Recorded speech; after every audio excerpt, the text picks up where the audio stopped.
we're going to get started with our presentation. My name is Kathy Terrell. I have been a Master Gardener volunteer for the last about 23 years. I have enjoyed gardening my whole life. Started when I was a child. My parents signed me up for the Cleveland Public Schools. I didn't go to Cleveland Public Schools, but I lived in Cleveland. And they had a gardening program where you signed up your kid. You had a plot of land. You grew your vegetables, your flowers. We would break down the row. So that's, I think, where my love of gardening started. And I have obviously learned a lot over the last 40 plus years of my life with gardening. And Master Gardeners is a wonderful organization to even learn more, because I'm still learning. We're always learning, and I hope you always feel that way too. So today's program is brought to you by Ohio State University. Let's see, I'm gonna go this way then, because it's not working here. We're gonna go this way. And we are part of Ohio State University Extension, which is composed of the Family and Consumer Science area, 4-H and Youth Development, Community Development. This is our advertisement. And the Agricultural and Natural Resources area, which is where the Master Gardener program lines up.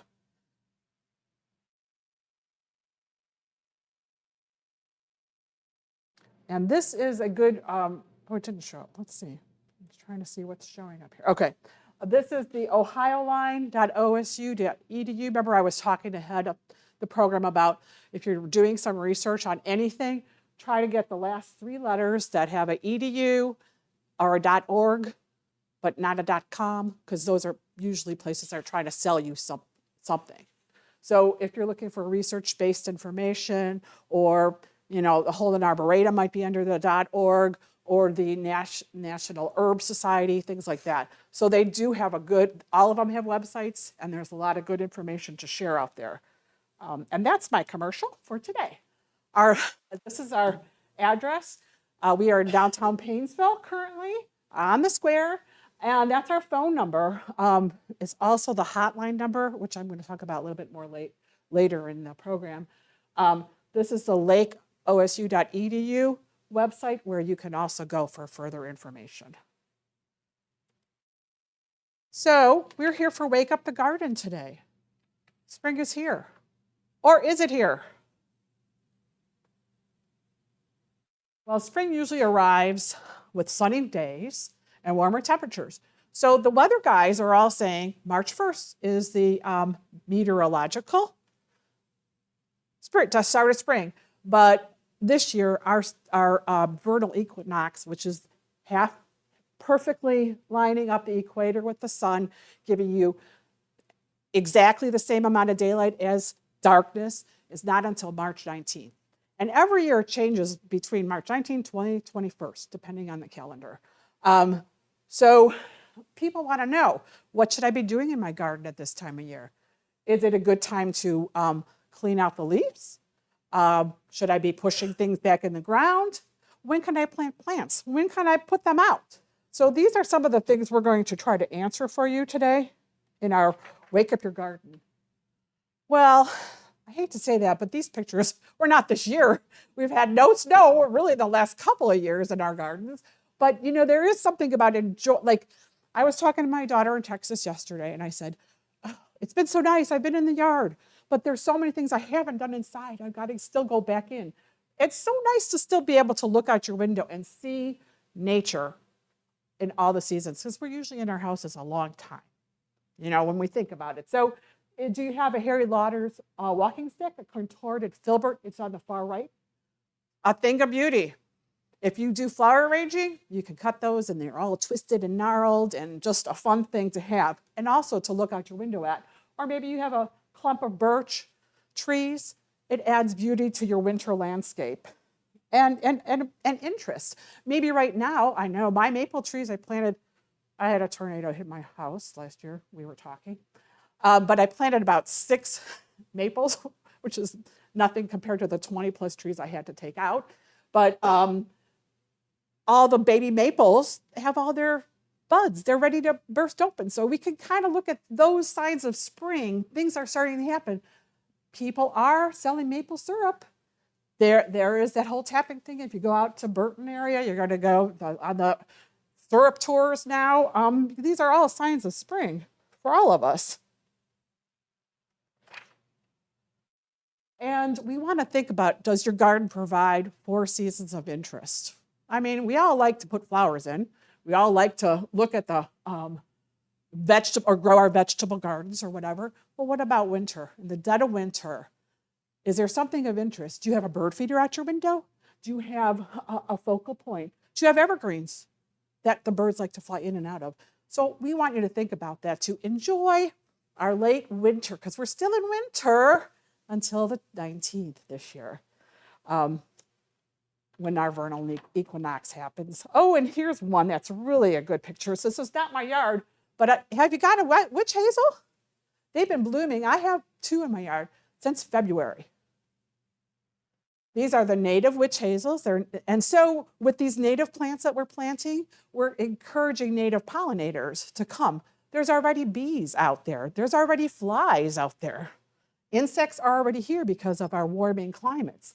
So witch hazel is a thing of beauty. There are other things that will bloom in the winter. What about winter aconite? I hiked at the Holden Arboretum because I couldn't stop myself. It was 70 degrees when I was there on Monday. The winter aconite, the little irises, the hellebores are all blooming. These are all things that are blooming right now. So think about that, so that when you're able to get 4 seasons of something of interest out of your window, the view out of your window. Even these variegated yuccas coming through the snow, they even have their seed pods still on them. I don't know if you can see the brown, but I mean, it's kind of a beautiful thing just to see something sticking out of the snow. I noticed in front of your library, the hydrangeas here still had their mop heads on them. A lot of people leave them on. I take mine off because I want to use them indoors for arrangements through the winter season. But they do add interest to your yard and garden. So you might want to leave them on and see what other things you can. The birds will still come in those little branches, especially the little birds, the wrens and things. So what can we do in the wintertime before the spring officially arrives? We can get out into our gardens. I was just saying that I've been in my yard a few times. It's dry. You know, if your yard is wet, which it might be after today or this weekend, you don't want to go out onto your lawns and soils, because any stepping on them will compact the soils. Then you're going to have to want to walk with your golf shoes out there or aerate the lawns and things like that. So, but it is a good time to remove some of the old foliage. Now, there is a new way of thinking. In the past, we used to go down there on a good day, first good day, and cut down all those things you left behind from the fall. But the last several years, the thinking is leave those dead perennial stems up, because they are homes for insects all winter long. So they don't want us to be cutting everything down right away. So if you can leave them up, what I have done is they're falling apart in my yard, so I've raked them out of the beds. But I leave them up because insects are using them as homes right now. So you don't want to just go out there and cut everything down to the base. But you can later, as things start, the insects are finding their own other places to go. It's a good point. If you have snowdrops growing in your yard right now and you want to share them or move them around, you want to mark them right now. Because guess what? They all kind of go into the soil and back into the ground. You won't be able to find them when you want to plant them in the fall. So if you mark them for removal, sort of like daffodils, I do that after my daffodils are done. I mark them so I can share them with my daughter-in-law, etc. Or you want to, I have also gone and stepped on some of my plant clumps, like my sedums are coming up because the soils are still pretty soft on the edges of my beds, but they'll push up. And so sometimes they'll upheave through the course of the cold temperatures over winter. Not so much the snows, but even the cold temperatures will push the plants out of the ground if they're not anchored securely. so you can reset those plants for the spring to come. So you can still do some of those things this winter. Also, repairing winter damage to your garden and to trees. This tree looks like the birch kind of just went split. There's no way you can fix that. You have to get the chainsaw out, do the basil cut all the way at the base, and get rid of that. So you can do a lot of these things before you can actively get out in the yard. Evaluate your landscape. Do you have to create any new areas in your yard? Do you want to create beds? Do you want to create walkways? Do you want to create hardscape? Now's the time to think about that and call people. I mean, with the tornado, we've had tree guys out all the time. We've had the whole neighborhood had dozens and dozens of trees come down. So a lot of repair to the damage and to the houses in my neighborhood. So had been going on all winter. My house just got resided January. And if you do have major damage like this tree, you're going to have to call a contractor. There's no way you can handle something. We have a small chainsaw. We kind of handle the trees like this. But we're not, and we're getting too old to call the contractor and have them take care of some of these big things that are eyesores in our yard. So what can we do in March now? It is a good time. My husband actually has started. We've already eaten plants he's grown hydroponically in the last month. He started endive and bok choy and Swiss chard and cabbages. So he did this all inside, and we've eaten a lot of the bok choy already and stir fries and things. But you can start your cool season crops indoors. I potted up some tubers I harvest my calla lilies in the fall. I have in pots. Then some people do have good luck with overwintering calla lilies if they're near like a south-facing wall, they're getting a heat sink. I just have mine in pots. So I dig them out in the fall after I cut them down. I put them in a bag for winter, keep them in the basement. And then I just brought them out last week and I planted them up and I already have some shoots coming. Because that way at least plants will get large enough and bloom this season if you start them a little bit earlier. Enjoy some fresh maple syrup. And maybe think about what kind of plants you want to start. If you're starting your own from seeds, you have a better selection. You're probably saving more money. It depends how big your garden is. So these are things you can and should do in March. You can, it's an old wives' tale, you can put your peas out by St. Patrick's Day. If your ground is friable, meaning it's not compacted and you can dig in it easily without getting a big clump of soil. So yeah, you can put the cold weather crops out there. Or the potatoes, the root crops you can start outside in March.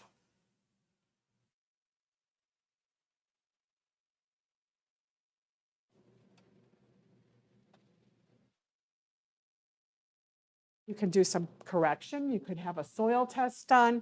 If you don't know what your soil is consisting of, we're going to talk about that a little bit later. Or if you're creating a new area. So you're going to want to, maybe you have a new vegetable garden for the first time in a dozen years and you've got a spot designated for it.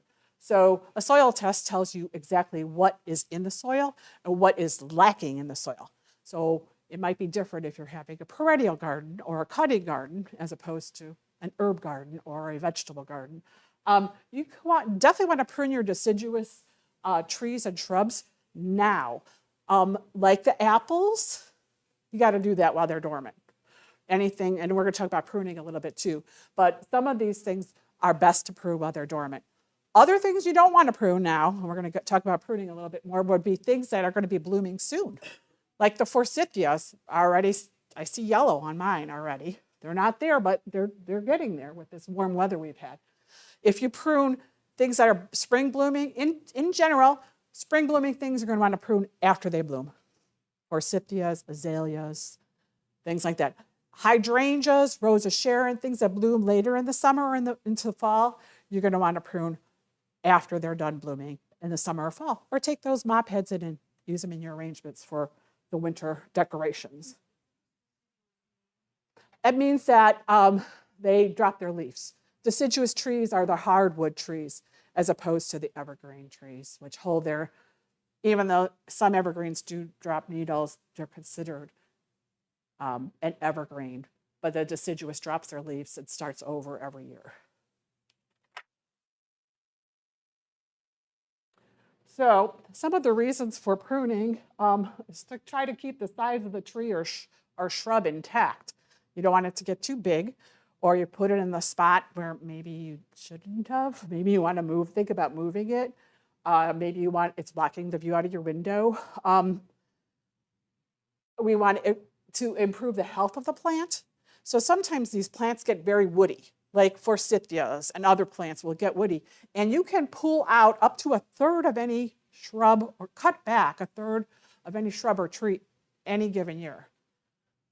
So within 3 years, you can reshape that whole plant.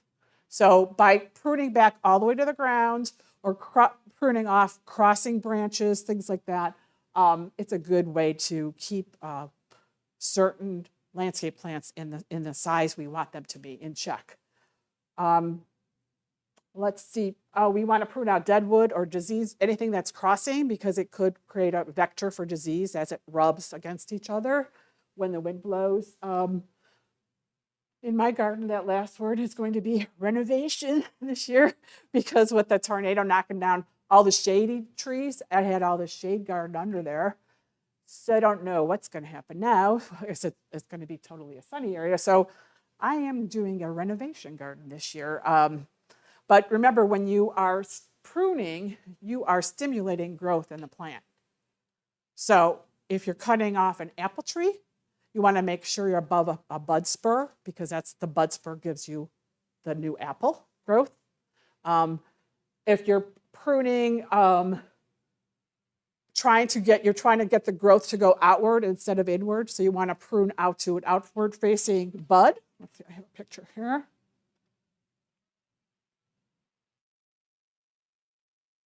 So it just depends. You can redirect the growth with your pruning. So if you like, and I would not prune rose bushes right now. I would wait a little bit, maybe April, because by April, they're going to start budding out. And then you're going to really see what's dead and what's not dead. And the climbing roses, you're not going to prune until later in the summer once they're done blooming and climbing. But this is just an indication of, like, here you go. You want to make sure you cut above a spur, which is a new bud, and it's going to shoot out the new branch in that direction where you've cut. Okay? So where he's cut that tip off, that middle picture, the bud's going off to the right here. So you can redirect the growth of your plants a little bit by pruning them. I do that with an apple tree, which I think I have a picture of here. Also, we want to make sure we use the right tools for the right cuts, okay? This is showing how to cut a larger, like a limb on a tree, maybe an apple tree if you have to do some severe pruning, or like rejuvenation pruning or renovation pruning. So they make their first cut the bottom, and then they make their second cut out from there, because it takes some of the weight of the branch off. So if you just would come along and cut, you might rip the at the bark of the tree. You don't want to rip, because anytime you're cutting into a tree, you're opening up vectors. Usually trees seal themselves off. There's a whole way of we never paint things anymore. There used to be painting when I was a kid. They would come along and paint all the wounds, but they will actually heal themselves. If you are pruning anything like a rose bush, or anything up to about a 1/2 inch, you can use your handheld pruners for that. Make sure they're clean and sharp. I was pruning and I have to sharpen my one pair. There's just the ripping thing. And so we all have them. We have tools that we have to take care of, and now's still a good time to take care of your tools before you get out there and do major work in your yard. If you're cutting anything that's up to about 2 inches diameter, you're going to want to use the loppers, which you kind of operate that way. And then if you have further cuts, sort of like on this tree, you're going to want to use a handsaw, pole saw, even a chainsaw. Depends on how big the limbs are. And make sure your blades are sharp so that you're not doing any damage to your plants. Trying to keep it healthy and do a good thing by pruning it, and then we're cutting it back. So this is a picture of my apple tree, which is about 35 years old. I still prune it by hand. It's a dwarf. So I planted it there many years ago, but I just prune it with pruning shears, a pole saw. I don't climb on a ladder or anything. So you can keep these trees and your landscape plants within bounds. And you want to prune those now, your apple trees, if you haven't pruned them already, February, March. If you could have been out during the nice weather to prune your apple trees and some of your fruit trees. Just another view of the apple tree. Oh, this is my front door many years ago, but this is original, landscaping. The hemlock trees, I didn't plant these, but the original owner did. The azaleas, those are original, but I've kept them. We've been in the house for about 42 years now, and I've kept them. And let me tell you, landscape plants are only meant to last about 20 years. They get too big, you don't know what to do with them. So I'm starting to see some dieback in the azaleas, and I might have to replace some things this year, pull things out. But you can do a lot with pruning. And when I worked full-time, I wasn't able to go out and prune these at the appropriate time, but I did prune them.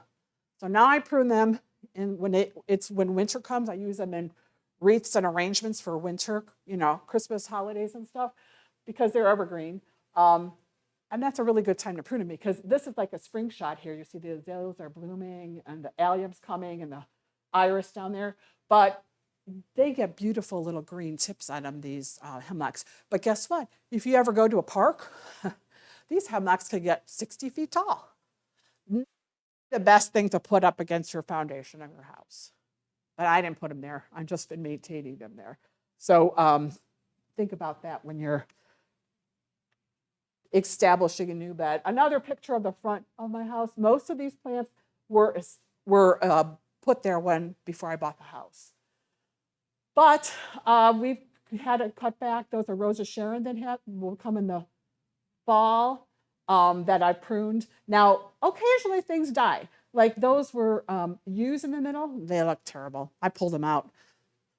To my chagrin, I put in boxwood, which of course now we all know boxwood have issues now with the boxwood blight and stuff. If you don't have it, you're lucky. But anyway, you can maintain a landscape for a long time if you're out there doing some pruning on it. And that's just why I have these pictures. In counteracting that, I have this picture this is where I used to work. I used to work with the Lake Metro Parks. This is a children's schoolhouse nature park. And the maintenance guys, they're very busy. They're out cutting lawn. I mean, look how many properties they have to maintain across the county. So this little bush, big bush, is 3 viburnums, snowball viburnums, that were planted together when they were young, before I was there. But over the years, the grounds crew, they just kind of kept shearing and shearing these bushes because they were instructed to keep it from coming off the path, because that's the main parking lot where parents would come with their kids for programs, or Girl Scouts or Boy Scouts would come in. Eventually, we had to cut that whole thing down. It's beautiful. It was just over the years, if you could go in and do some of this kind of pruning, reach into the center, open it up a little bit, and then do some of the shearing, but don't just shear the plant. That's really not the best thing for a plant. So these guys are overworked, and that's what they were instructed to do, and that's what they did. That's an example of not a good pruning. So soil samples, they tell us what nutrients we might need in our gardens and our lawns. So different types of gardens might require different nutrients. If you have a vegetable garden, you're probably using a 20-20-20, 10-10-10 basic fertilizers that'll be there for the growth of the seedlings you're putting in there. Ohio soils are pretty rich in nutrients. They don't need a lot of extra fertilizers, but we like to fertilize our plants. We know that. So I would always advise to take a soil sample when you're doing a new garden bed, or maybe every 3 to 4 years, because things change. I know they have in my yard. And there's information online. I'm not going to get into how to do a sample, but you're going to, for instance, in your bed, you're going to just sample the bed. If you're doing a whole yard, you might have to get different parts of your yard and send them away in different bags. The universities do this testing now. I think we're sending them to Penn State. I think it's still about $10 a sample. Have you had one recently? You're shaking your head? Yeah.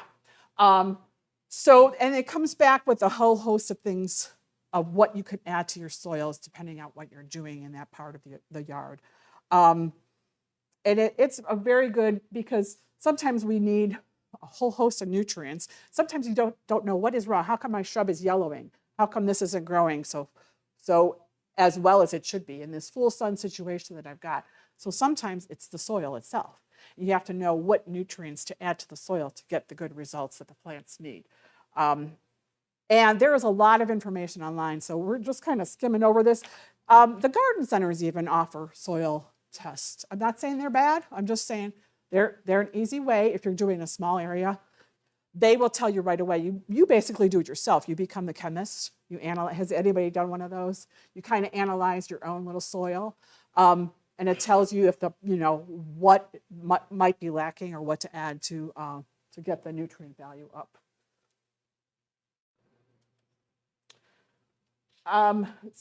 So the soil testing that is online, it does come with simple instructions to follow. It tells you how to drill the hole. I mean, there's a lot of information there online. So like I said, we're just skimming through some of this information today. But if you're in need of a soil test or haven't had one, or you're wondering how come things aren't doing as good, maybe you want to look into having a soil test done. So this is March 19th is this year. This is my last year. I did change it, but I must not have saved it. So anyway, the first day of spring, actually, the vernal equinox is on March 19th this year. But how about the weather? I mean, it might be colder now then than it is all February going into March. So we have to be smart about what we're doing in our yards and gardens and read the signs a little bit of nature. If it's wet, I'm not going to go out tramping around on my soils because it's going to compact them and create other issues. So we're all excited for spring, and these are some bloodroot, the white flowers here, native plants that come up in the landscaping, wooded areas. I had some. I don't know if I will after the trees are gone. But they might come back, and then they might like it after the shade isn't there for them. But spring is definitely around the corner. So our April gardens, what can we do then? Well, let's set out those cold weather crops. Let's put out the cabbages, the broccolis, the radishes, onions, carrots, even the lettuce.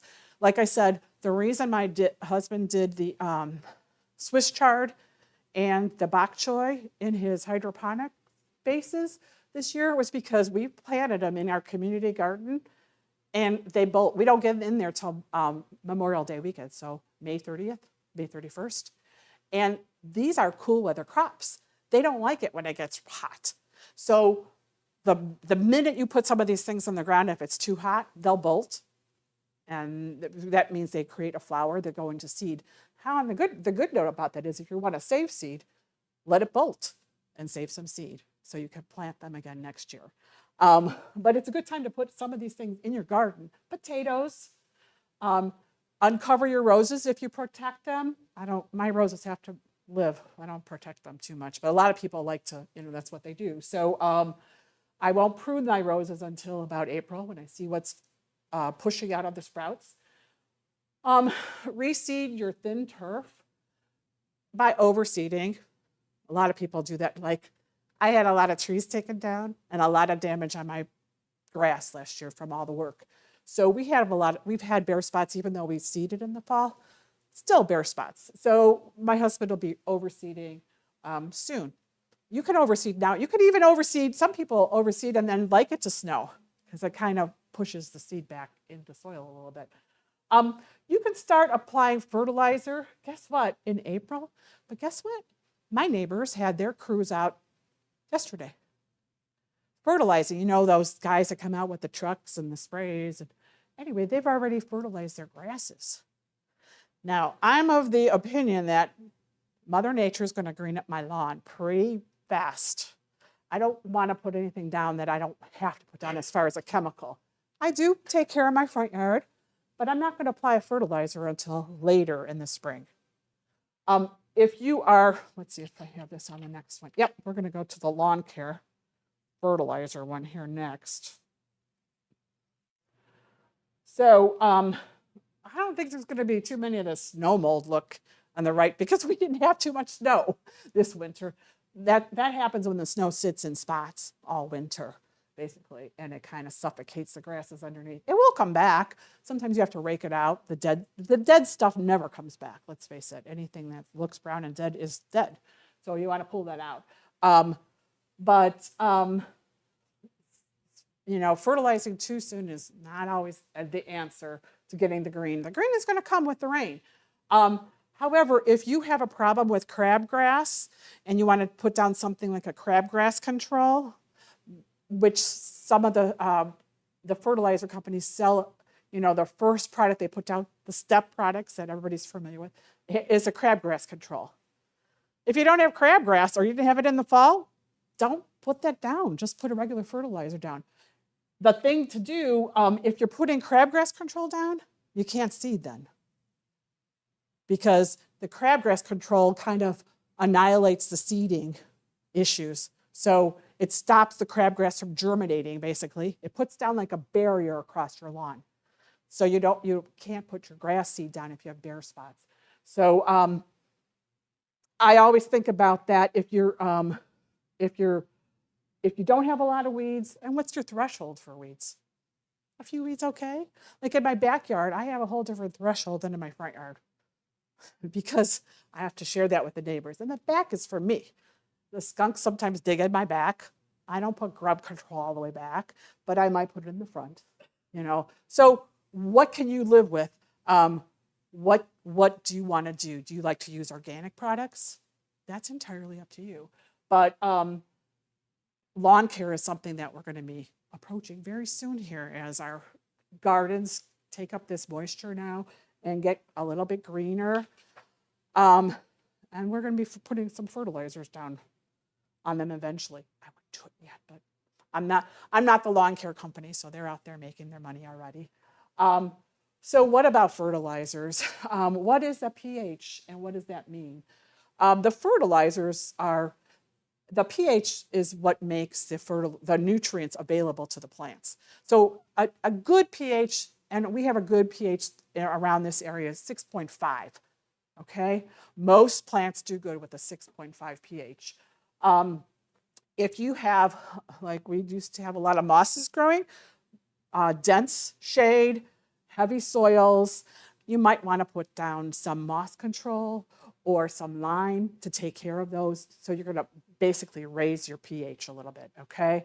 So the acidic plants like the azaleas and the rhododendrons, they like those higher pH numbers. They're more acidic. So the scale, let me go to the scale because this maybe helps you see that a little bit better. Okay, so the pH scale goes from 0 to 12. The acids plants are down that way, and then the alkaline plants are this way. So if you have that hydrangea that you want it to be blue and it's pink, it's because it's in an alkaline soil.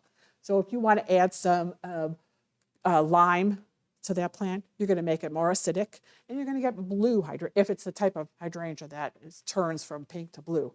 Now, they've super hybridized these hydrangeas now, so they have so many different, nonstop blooming and white ones. And anyway, but the best average garden soils are between 4 and 6, and that's okay for the pH.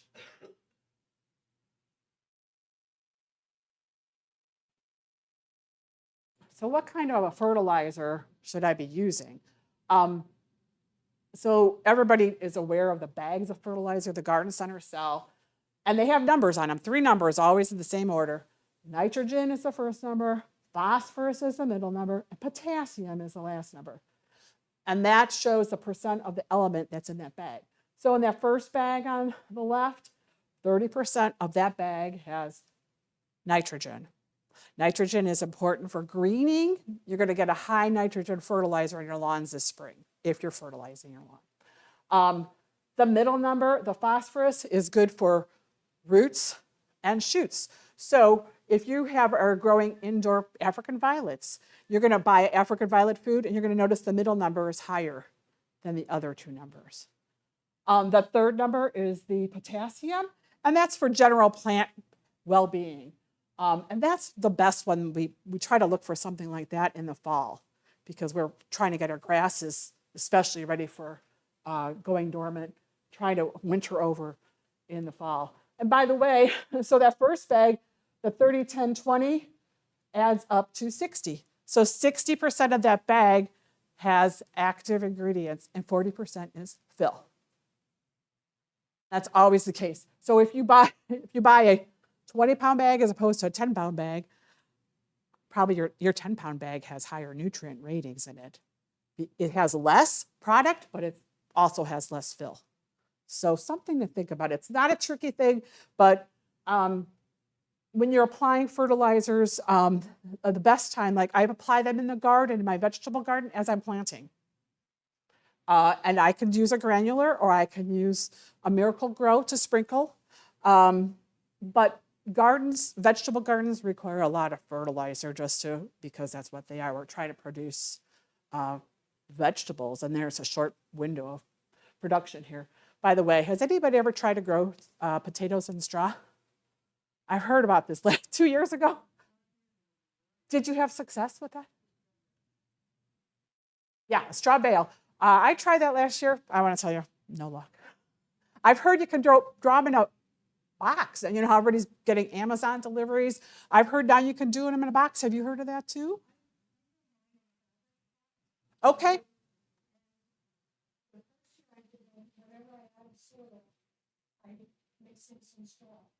Oh, okay.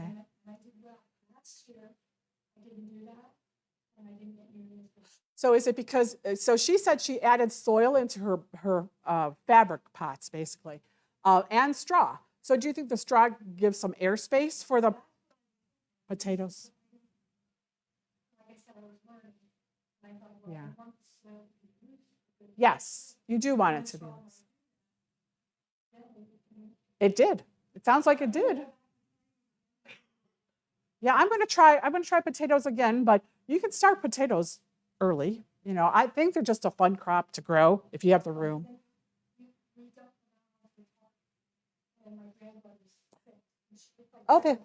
They love it. It is like, I remember doing that when my kids were little. It was like hunting for gold when you dug up potatoes, you know. So those are kind of fun things. But some plants will need more fertilizer, like our annual plants. Like I use a granular annual, like in my hanging baskets and things. Get that Osmocote. Get things that are easy for you. I'm not going to be there every week fertilizing these annuals, but and being a slave. Depends on what you'd like to do as far as fertilizing. Perennials do need fertilizer too, and sometimes perennials need to be divided. The thing about perennials is they start slow, and then they grow, and then they go crazy. So they slow, they creep, and then you have to almost divide them because they get too big. So you get more plants or give them to your neighbors or your friends. But fertilizers really still does help them. The thing about some perennials, they get bare middles. If you have a big clump of Monarda, for instance, and then it just kind of gets bare in the middle, that's because the centers die out on some of these perennial plants. So you want to divide that up, make new plants. Okay, so we did that. Let's see.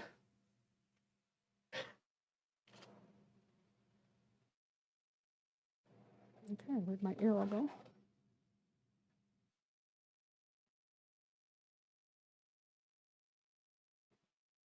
Nope. Let me step back.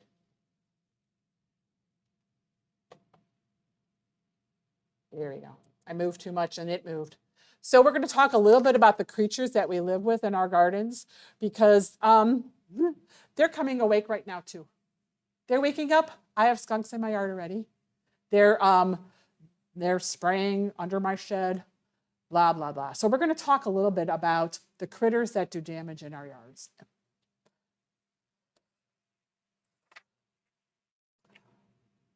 Yep, we have chipmunks, we have skunks, we have raccoons, we have deer, we have cottontail rabbits, and we have the moles. That's a star-nosed mole. No, that's a ground mole, but we do the eastern mole. But we do have another one that's kind of cool. I used to teach the kids.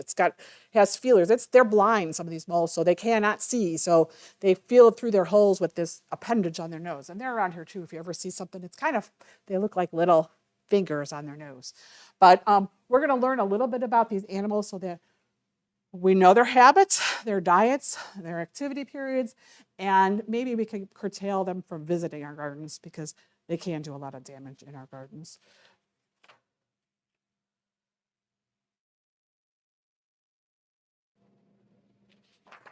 So this little chipmunk, he is so cute, but they do a lot of damage. He is a true food hoarder. Look at those cheeks, like puffs. And he likes to visit your containers also. So if you have pots on the deck or patio, you're going to have chipmunks going in there, along with squirrels, raccoons, etc. They dig 2-inch diameter holes, and they have tunnels that go down there. They like to dig in dry soil, though. So if it's wet, they're not going to have a hole there. They are omnivores. They eat just about everything. Fruits, birds, eggs, slugs. They are hungry little creatures. They live in connecting burrows, and they're most active in the morning or late afternoon. They do damage by digging up the roots of plants and uprooting the plants. They have a half-acre range, so you might think of them as your outdoor pets. I have a half-acre yard. They're not going anywhere. They're going to stay. They are not true hibernators, but they do gather up to about 165 acorns a day to hoard in their little stashes. And that's what they kind of need to survive out there. Our next animal is the eastern cottontail rabbit. They also are cute, but they can do a lot of damage. Here's some pictures of the rabbit damage to our yards. They can eat the young tender plants, like that cabbage plant in the middle. They can strip the bark on our shrubs. They're hungry. They're looking for nutrients. They see on the far left picture, they have kind of eaten all that bark off that shrub. And see the picture in the middle with the cuts? 45-degree cut is an indication you got rabbit damage. A deer will pull things off. They don't have the sharp teeth that the rabbits do. And it depends on the height where the damage is occurring. So you have to kind of be your own detective about some of the damage that occurs here. They are herbivores. They eat only plants. About 145 different kinds of plants. Weeds, grasses, twigs. They are active at sunrise and sunset. So you'll see them usually early and late in the day. They run in a zigzag pattern up to 18 miles an hour. They're pretty fast little creatures. And most live 2 years, the oldest being about 5 years. But this was interesting. I found this. One pair of cottontail rabbits can produce as many as 350,000 babies if they're living for 5 years. And their mortality rate is almost 0. They're mating like rabbits, I guess. And they only move short distances, and they do make those clean-cut branches at 45-degree angles. So that's a sign you've got the eastern cottontail in your yard. Yeah. Our next animal of concern is the raccoon bandit. They are very dexterous. They've got little hands that they can open garbage cans and climb into things. I actually keep bricks on my garbage cans to keep them out. They'll get in there, and then they scare the heck out of you when you go put something in the garbage. And they do some damage to our yards. They will also strip the barks off of the trees. It's usually a bigger stripped area. They'll dig in the yard looking for insects and grubs in our lawns. And then the worst of it all is when you have your tomatoes and they're on the deck, even in a pot and just ready to ripen. And then the next morning you come out and there's a bite taken out of it. They don't eat the whole thing. They just take a bite out of it. That's the raccoon. And you're not going to eat that because raccoons carry diseases and other things. So they are pretty tricky, and they are in all of our yards. All of a sudden, I'm losing my clicker. Here we go. Oh, yeah. So they eat both plants, animals, fruits, and veggies, and anything left in your garbage can. They've adapted to our places. They like to live in warm, quiet, dry places, like underneath our shelves. They're most active at night. They're nocturnal. And they will eat your vegetables and fruits and do a lot of damage to bird feeders too. They are active year round, but the most damage they do is the late winter and early spring, because that's when they're looking for nesting sites. They can live about 10 years, and they weigh between, I thought it was crazy, between 10 and 35 pounds. That's a big raccoon. I mean, my trap wouldn't hold a raccoon that big, 35 pounds. And they are carriers for rabies. So if you have them and you're seeing them in your yard in the daytime, they usually are sick. It's usually they're not out during the middle of the day. Skunks are out already. They're visiting my backyard. I was in my shed getting the patio furniture out for my barbecue, and that smelled like skunk. So I'm sure we have one under there. They have a lot of personality, but they can and will. They're looking for insects on the lawn, specifically grubs later in the season, but they'll do damage that looks like the top picture on the right here, digging in there. So I'm always careful. Like if I have some grubs, I'm okay with that, as long as they're not destroying my whole yard. So if you have like your tolerance level is, if you can pull back your lawn, probably your grub problem isn't a problem already. Because usually once you pull back the lawn, that means the grubs are eating all the roots of your grass plants there. So let's see what else we can now find out about the skunk. They are carnivores. They eat fruits, berries, grubs, mice, and even pet food. Marshmallows, even somebody said, oh boy, did you have them out for a picnic or something? Oh, you got them in a live trap with the marshmallow. I'll have to remember that one. Then what do you do with them? Because I know you can't, there's no trapping and releasing in Ohio, it's against the law. So my husband has euthanized them in the trap. Just saying. I mean, you can't release them. It's illegal. And people are very animal friendly these days. So you have to kind of be careful with what you do. But, oh, really? Marshmallows. Okay. So these animals, they are not territorial, and they'll winter with other skunks just to keep warm. They can spray, which is their defense mechanism, up to 15 feet. So if your dog's ever been sprayed, you know what I'm talking about. And the only animal that will eat skunks is the great horned owl, because he doesn't have any scent glands, so he can't smell the smell that we're all smelling. Breeding season is now till mid-April. And this is the most common time for dogs to get sprayed. So watch out if you have skunks. The number one killer of skunks? Cars. And you'll see roadkill. I've already been seeing animals are starting to get very active already. So they're out there, raccoons, possums, skunks. And the skunk spray itself is very flammable. Not that I want to light a match by it, but that's what they say. It's very flammable. But they will damage our grass and do a lot of damage to our gardens also. This little guy, there's a hand holding this guy. I don't know if you can tell, there's a gloved hand, and it's a mole. Here's an it's a mammal called an eastern mole. And he does damage by digging up areas of your yard, or he wants to just eat bugs. That's what he does. We usually don't see these animals. He wants to eat bugs, I said. So he's looking for bugs in the soil. And he does go in like a 2-inch diameter hole, because, like I said, these animals they're pretty small. So we might not see them during the day because they're more nocturnal also. But they can do a lot of damage. This is that other mole I was talking about on the bottom left, the star-nosed mole. It looks like he's got fingers. And they both are found in this area. And they have sharp claws, and they can dig very deep with their claws, and they make tunnels into our yards. Here's an example of mold damage in your lawn. So you can see he's kind of created he's looking for insects and things down there to eat. These animals have to survive out there every day. But I'm also going to tell you a little bit about, there are voles and then there are moles. And as you can see, The vole looks more like a mouse. Got a long tail and a pointy nose.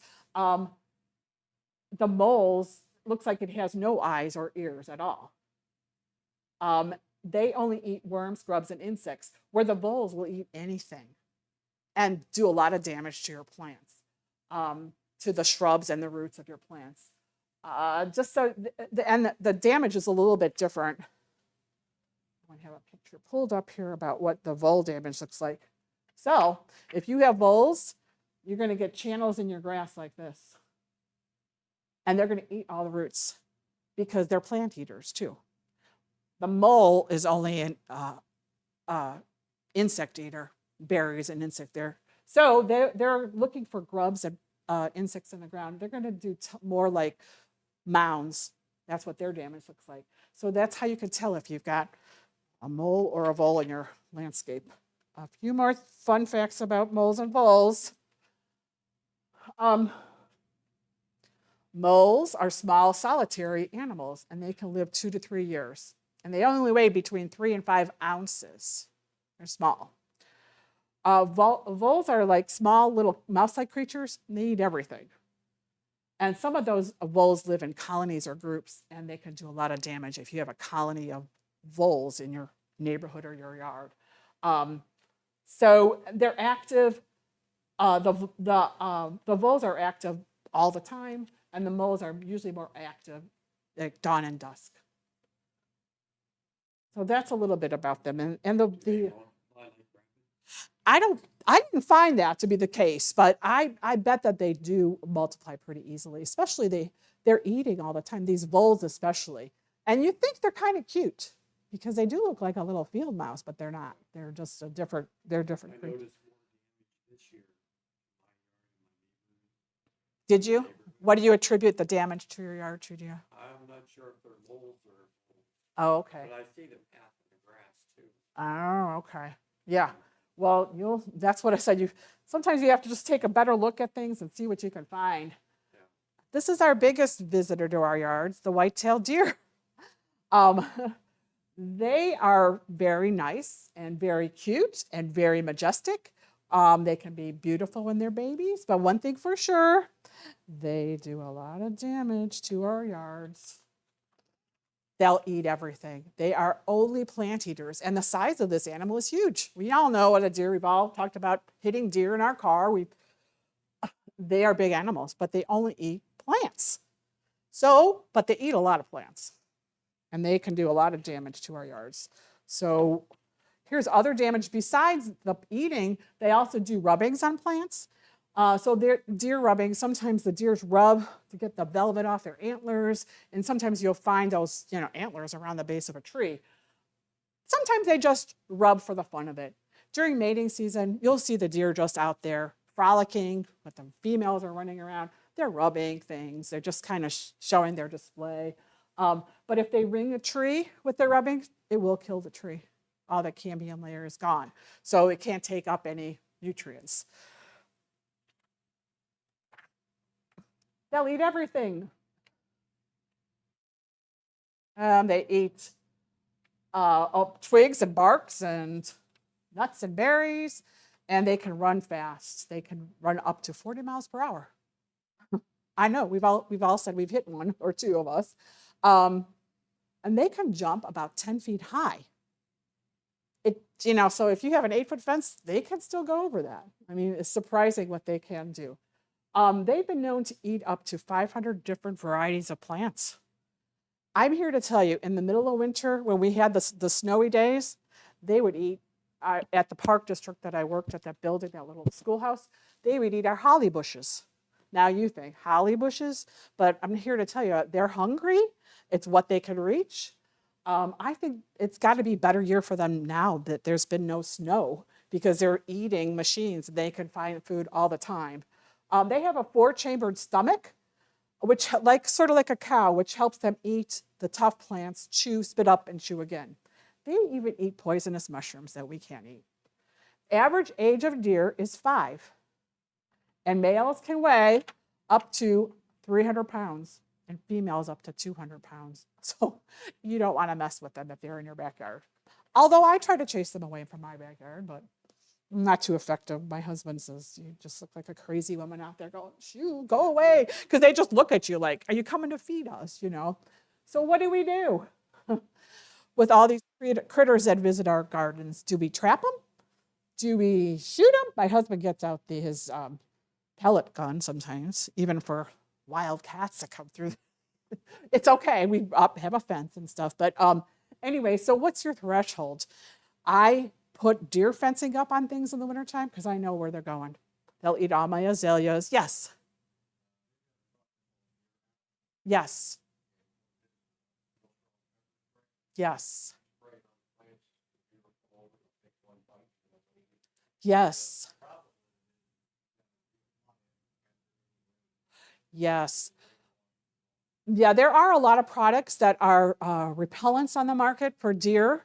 Those are good. They do work. Like you said, you have to reapply after rain because they do get washed off. But part of what you're doing is you're breaking the deer's routine. They are creatures of habit. So if you can break them from visiting your plants or going to your neighbor's plants or somewhere else, good for you. I mean, if you have a barking dog, that helps. If you have loud noises, sometimes that helps. So all these things help. And then we have to have a sense of humor a little bit about our yards. You know, I mean, we can't invite wildlife into yards and then say, oh boy, go away, you're doing too much damage. So, you know, it's the old yin and yang. Another thing we want to touch base with, I know we're getting a little late, I'm sorry. I'm going to go be really quick. Composting. You can compost, and it's very good to put compost back into your garden. It's the best thing you can do for your garden. You can use all of the above products here. If you're using grass clippings, make sure you're not using grass clippings that have insecticide in them. Because if you're using that or weed killers, so if you're using grass clippings with weed killers and you're putting it back into your garden, you're going to be killing things with that compost. There's a whole fact sheet on composting. So I'm just going to say it's the best thing you can do for your yard and garden. And set up 1 bin, set up 3 bins. It's a good idea. Get that black gold, the gardeners call it, and get it back on your gardens because it's awesome. The other thing we're going to talk about quickly is mulching. Mulching is here to reduce the weeds, to conserve moisture, all these reasons. But don't put those mulches down too soon. Our soils are cold right now. So if you put a blanket of mulch on cold soils, you're keeping it cold. You're not letting, the soils warm up. So the best mulch to use is a hardwood bark mulch, and don't use any recycled wood products because they could contain other things in the recycled products. So that would be harmful to our plants. Also, when you're mulching, make sure you're only spreading 2 to 3 inches deep. We don't need to put anything deeper. And also, if you're going around plants, you want to leave about 6 inches around the base of plants. You don't want to go up to the plant because bringing mulch up to plants could create vectors for disease on the bark, and different pathogens can get in there then. There are organic mulches, and then there are inorganic mulches. Organic mulches are the leaves, the wood chips, the compost, manure. The inorganic would be like black plastic, pebbles, gravel, and they each have their place. So they don't ever go away, where the organic mulches will eventually break down and disappear. I know I had to dig out, my son lived in Parma in a garden, and the former owner had black plastic under his garden area. Then it accumulated tops of mulch and soil on top, and it was heck of a job to pull that black plastic out of there. So I am going to be closing now, and I just want to say, in general, the last day of any killing frost, they keep moving it up because our areas keep shifting. Guess what? I heard it was May 2nd now. I don't know if I trust that day. It used to be May 15th. And the farmers and people that really, I look at that know what they're doing, don't plant their gardens with their tender things until Memorial Day weekend. Because our weather patterns are shifting, but they're still kind of all over the place. So could we get a frost after May 15th? We might. There have been years we've had that. Yeah, we've had snow for opening day for baseball, so all those things. So just to caution you that the climate is changing and things are getting a little bit different here. So we'll see what happens every year. This used to be my wooded area where the tornado came through. All those trees are gone. Sorry to say. It was all planted with shade-loving things. I've worked on it for 30 plus years, but now all those trees had to be cut down. They were all snapped off with the tornado winds that came through. The tree house, we called it a tree house because it was when my kids were little. Now it's our garden shed, but was crushed by a tree that fell on it. It brushed our house.